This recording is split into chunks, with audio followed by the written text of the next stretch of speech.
Welcome back to This Day in Scottish History. I'm your host, Colin MacDonald. Today we journey back to a cold February night in 1314 when a cunning and fearless Scottish knight, Sir James Douglas, better known as the Black Douglas, executed one of the most audacious attacks of the Wars of Scottish Independence, the capture of Roxburgh Castle. And if you're curious about other fascinating events that happened on this day in history, be sure to check out my blog at https://bagtownclans.com/thisday. The link will be in the description. By the early 14th century, Scotland was locked in a brutal struggle for independence against England. King Edward I, known as the Hammer of the Scots, had spent years trying to bring Scotland under English rule, and his son, Edward II, continued the campaign. Castles were the key to control, and Roxburgh Castle, perched on the River Tweed, was one of the most formidable strongholds in the Scottish borders.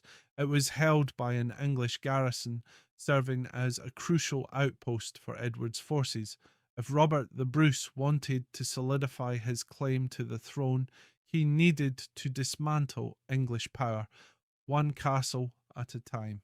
Enter James Douglas, a loyal supporter of Bruce and a warrior feared by the English.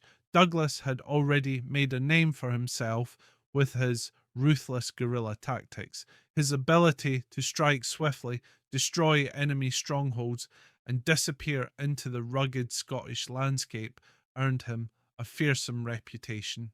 He was so dreaded by the English that mothers were said to silence their unruly children with the phrase, "Hush, the Black Douglas will get you." But the challenge of capturing Roxburgh was immense.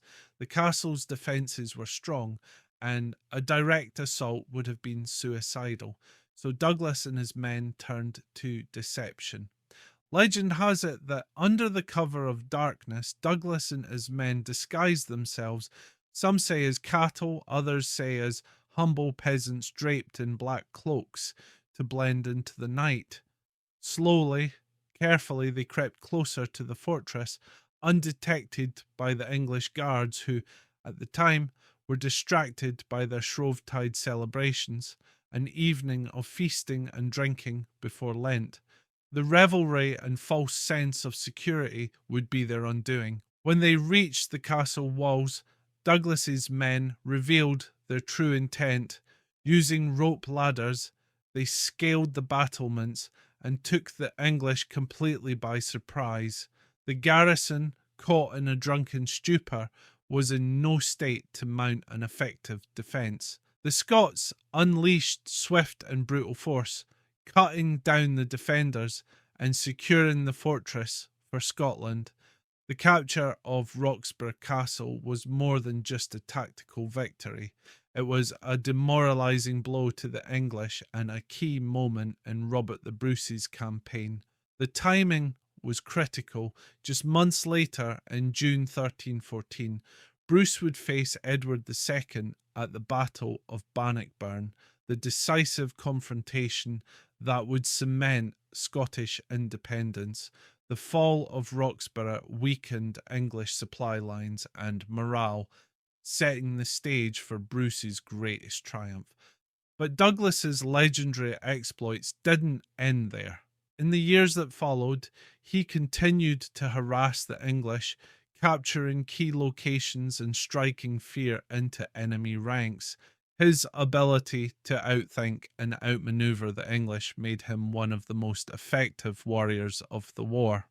As for Roxburgh Castle itself, Bruce ordered its destruction to prevent it from ever falling back in English hands.